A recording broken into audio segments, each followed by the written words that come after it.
मुश्किल बात है, बड़ा दिलचस्प बात भी है कि आप अगर इब्तिदा जो तख्लीक की बात है उसके ऊपर उसके प्रोसेस को देखें तो आपको पता चलता है अल्लाह रब्बुल इज़्ज़त ने अपनी ख़ास हिकमत के तहत इंसान यानी मेल आदमी को बनाया और उसके अंदर रूह फूंक दी, जबकि औरत को बनाने का प्रोसेस सेम ये नहीं है।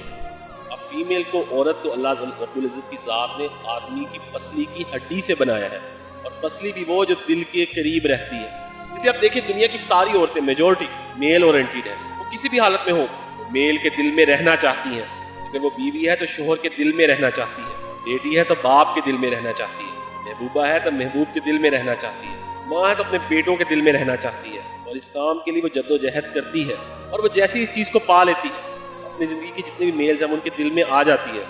वहाँ बादशाह की कुर्सी में बैठ जाती है। जब उनके मेल्स के दिल में जगह बना लेती है वो औरत, वो ज़िंदगी में फुली सेटिस्फाइड हो जाती है। औरतें इतनी मेल ओरिएंटेड हैं, ये साइको एनालिसिस की बात कर रहा हूँ, ये कोई रिलीजियस